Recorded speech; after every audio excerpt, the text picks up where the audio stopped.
করে দেখাবো চিংড়ির একটা দুর্দান্ত রেসিপি। চিংড়ির মালাইকারি খেয়েছেন, কিন্তু এই রেসিপিটা একবার আপনারা করে দেখুন।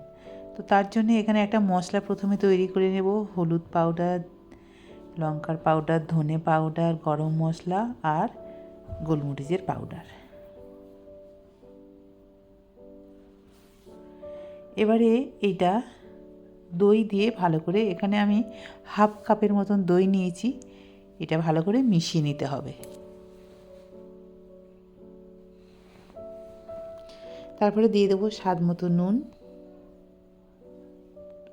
নুন দিয়ে আবার মশলাটা একটু ভালো করে মিশিয়ে নেব। এবার চিংড়ি আমি এখানে দিয়ে দেবো। এখানে 300 গ্রামের মতন চিংড়ি আছে। চিংড়িটা এই মশলার সাথে ভালো করে মিশিয়ে নেব।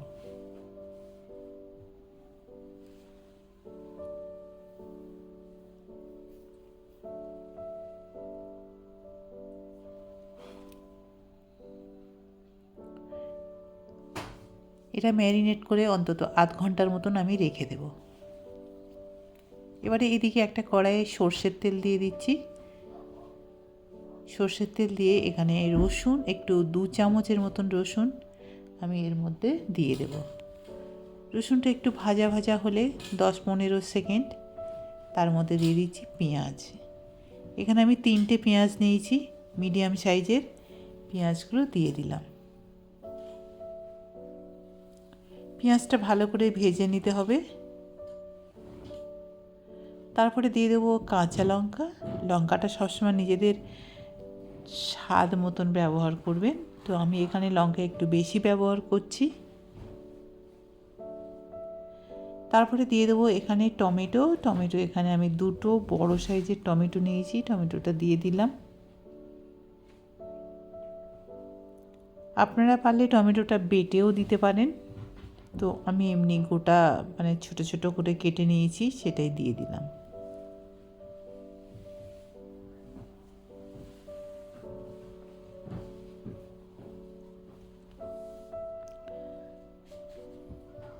তো টমেটোটা প্রায় ভাজা হয়ে গেছে, ঘেঁটেও গেছে। এবার একটু দিয়ে দিচ্ছি ধনেপাতা।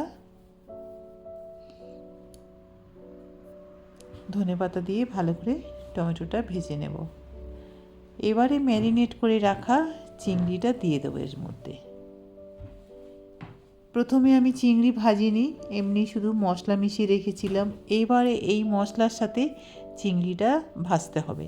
গ্যাসটা এখন মিডিয়াম টু স্লোতে রেখে এই কাজটা করতে হবে। তো এখানে দেখছেন মশলা থেকে তেল বেরিয়ে গেছে। খুব সুন্দর মশলাগুলো ভাজা হয়েছে, দারুণ একটা গন্ধ আসছে। এবারে এই বাটি ধোয়া জল একটু দিয়ে দিলাম, মশলার বাটি ধোয়া জল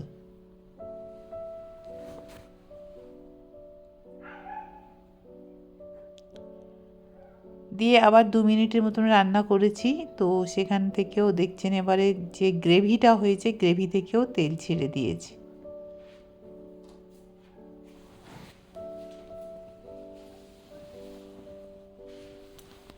এবারে এখানে আমি দিয়ে দিচ্ছি ক্রিম। এটা আমার ঘরে পাতা ক্রিম, সেটাই দিয়ে দিলাম। আপনারা বাজারে যে ক্রিম পাওয়া যায় সেই ক্রিমটাও ব্যবহার করতে পারেন।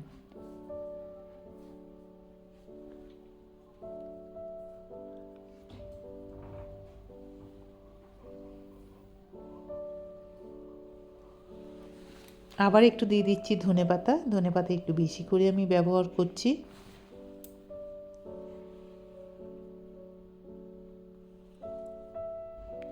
ধনেপাতা দিয়ে আবার 1 মিনিটের মতন এটা একটু ভেজে নেব। ব্যাস একদম রেডি।